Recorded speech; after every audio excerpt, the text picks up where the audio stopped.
Hoje a gente vai dar então início ao estudo de sequências e antes de a gente começar com os conceitos e os formalismos, vamos começar dando um exemplo para a gente entender na prática o que é uma sequência, tá? Então eu vou utilizar como base aqui o livro da Moderna, né? E alguns materiais complementares caso necessário.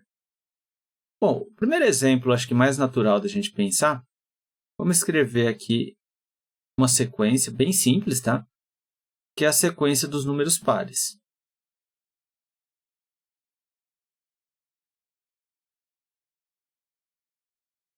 Bom, essa sequência aqui, então, a gente pode notar algumas coisas interessantes nela, né? Essa sequência ela vai ter um nome e ela vai ter um índice, tá? O nome que eu vou dar para essa sequência aqui é A, tá? Então, a sequência A, ela vai ter N termos, tá? Então, A é o nome e N é o índice. Então, por que ela chama sequência, né? Porque a representação mais natural para ela são vários números que estão dispostos em sequência. Eles estão separados por vírgula, né? Entre parênteses. Então, isso daqui seria o que a gente chama de sequência numérica. Notem que aqui tem uma reticência, né? Para indicar que tem muitos termos, né? Tem muitos termos ali para frente. Mas antes da gente tentar entender o que são esses termos que a gente não está vendo, vamos entender primeiro quais são os termos que a gente está vendo. Então, por exemplo, nós temos se a gente tivesse que perguntar para vocês qual que é o primeiro termo dessa sequência. Bom, é bem natural que como a gente lê da esquerda para a direita, aqui no Ocidente, né? O primeiro termo seria o 2. Então, a forma como a gente representa esse 2 é assim, ó. O primeiro termo, ou seja, a sequência A, o primeiro índice dela é o termo A1, né? Então, o valor de A1 é 2, ou seja, aqui eu denoto que a gente tem o primeiro elemento da sequência A. Então, percebam aqui pela teoria que A é uma letra grande e o 1 ou 2 aqui, o númerozinho, ele é como se fosse um índice, né? Então, esse índice indica a posição do elemento na sequência. Aqui significa a primeira posição. Poderíamos ter também o termo A2, né? A2. Quem seria o segundo termo dessa sequência? Bom, aqui seria o 4. Tudo bem, pessoal? O primeiro termo é o A1, o segundo termo é o A2. Tudo bem? E quantos termos a gente tem nessa sequência? Bom, não sei. Mas vamos supor que a gente tenha muitos termos, né?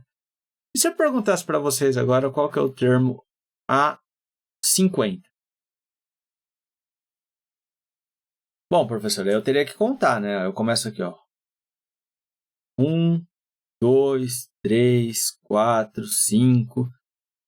Vocês percebem que iria dar um belo trabalho a gente contar quantos termos tem essa sequência, né? Explicitamente? E se essa sequência tivesse infinitos termos, né? Como que eu iria contar todos eles? É claro que não seria adequado a gente tentar fazer isso explicitamente, ou seja, ir olhando termo por termo. É para isso, então, que a gente vai tentar expressar a sequência por meio de uma expressão, de uma equação, tá? Bom, eu sei que isso daqui para vocês agora pode não ser tão intuitivo. Eu já vou colocar a expressão aqui e a gente vai tentar entender juntos como que a gente faz para achar essa equação. Então, se eu quiser achar, por exemplo, um termo n genérico, né, calcular o termo genérico aqui, um termo arbitrário, eu usaria a expressão 2 vezes n.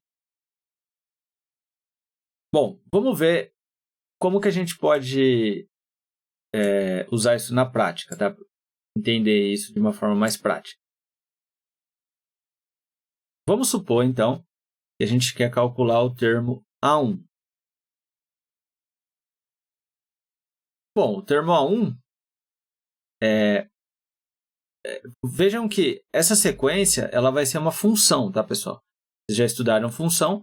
Eu ainda não vou formalizar a sequência como função de uma forma muito rígida, né? Vamos fazer de uma forma mais intuitiva.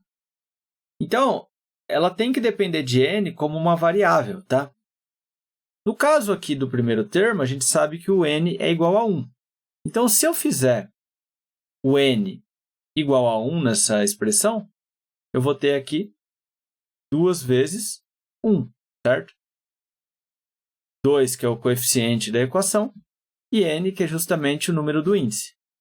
Isso daqui dá 2. Se eu tomar agora o termo A2, eu vou ter 2 vezes o valor de n. Como n vale 2 aqui, eu vou ter 2 vezes 2, que é 4. Né? E agora fica bem fácil eu calcular, por exemplo, o A50. Vai ser, então, 2 vezes 50, que é igual a 100.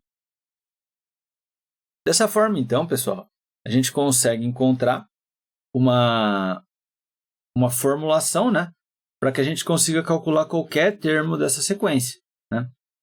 Então, a gente está, na verdade, criando uma função onde o conjunto de entrada são o n, né, e o conjunto de saída é a sequência que deriva dessa regra. Né? Bom, esse daqui eu acho que é um exemplo bem intuitivo. Vamos tentar fazer alguma coisa um pouco mais formal agora, né? Então, vamos lá.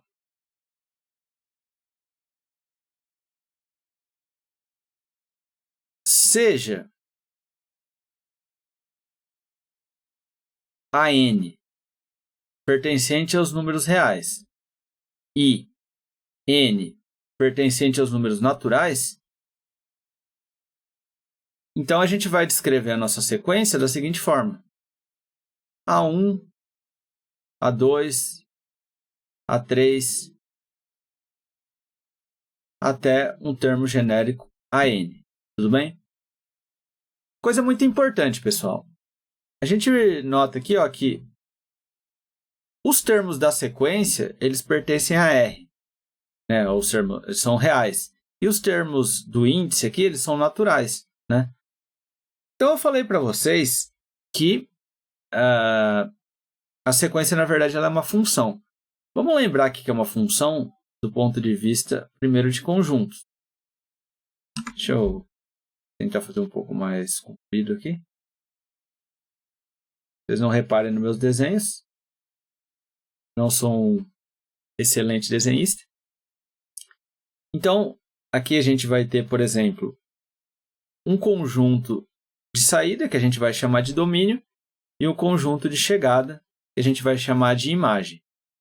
E o que, afinal, vai ser uma função? A função vai ser uma forma onde a gente relaciona um elemento do conjunto de saída com um elemento do conjunto de entrada. Se a gente tomar por referência, por exemplo, essa sequência aqui, olha, o primeiro termo vai ser mapeado no 2. O segundo termo da sequência aqui, termo número 2, o A2, vai ser mapeado. Ou melhor, né? Deixa eu escrever isso aqui. O A1 vai ser mapeado no 2. O A2 vai ser mapeado no 4. O A3 vai ser no 6, né? Mas a gente poderia, por exemplo, falar do A50 está sendo mapeado no 100. E aqui, por exemplo, o AN vai ser mapeada no 2N. Né? Então, percebam, pessoal. A gente vai ter, então, a sequência AN como uma função que junta o domínio com a imagem. Aqui eu não sei se está muito claro ainda, mas vamos construir uma tabela. A gente pode, representar sempre uma função como sendo uma tabela, ou por meio de um gráfico, né? Ou por meio até de uma expressão. Então, vamos tentar mapear isso aqui como uma tabela. Aqui na lousa digital fica um pouco torto, né? Mas eu acho que vocês vão conseguir entender bem. Então, por exemplo, temos aqui n e o valor de AN. Então, a gente tem uma função de n para AN, né? Então, por exemplo, que talvez até fosse um pouco mais correto, tá, pessoal? Talvez fosse um pouco mais correto chamar isso aqui de 1 mesmo, tá?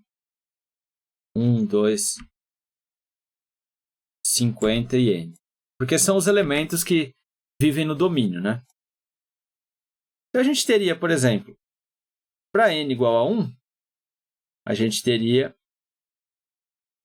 a de 2, né? Que vai ser igual a 2. Para n igual a 2, a gente tem o a de 1 vai ser igual a 2. Para o n igual a 2, o índice aqui vira 2, né? Então, a gente tem 4. A gente pode colocar umas reticências aqui. Para o termo igual a 50, a gente tem o a de 50 valendo 100. E, finalmente, para um termo n geral, né? A gente vai ter o AN, que é dado por 2n, que é 100, né, pessoal? Então, vejam que a gente consegue expressar a sequência tanto como um conjunto, como uma tabela. Então, é interessante a gente perceber aqui que dentro do conjunto do domínio, todos os elementos eles são naturais, tá? Eles pertencem a números naturais. Enquanto o conjunto de saída aqui, eles são números reais, tá? Então, quer dizer, você vai numerar a sequência. Termo 1, termo 2, termo 3, termo 4, termo 5, termo 10, termo 20, termo 100, termo 1 milhão. E na saída pode sair qualquer coisa, vai depender da expressão que você usar, tá certo? Então, a gente ainda pode ter isso aqui expresso por uma expressão, né? Que foi o que a gente mostrou aqui. A equação. Né? Então, é justamente esse último caso. Então, a ideia geral de sequência é isso, tá? Só alguns comentários adicionais.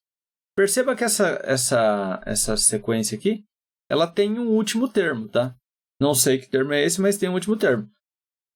As sequências, pessoal, elas podem ser finitas ou infinitas, tá? Então, você pode ter infinitos termos. Além disso, elas podem ser também sequências crescentes ou decrescentes.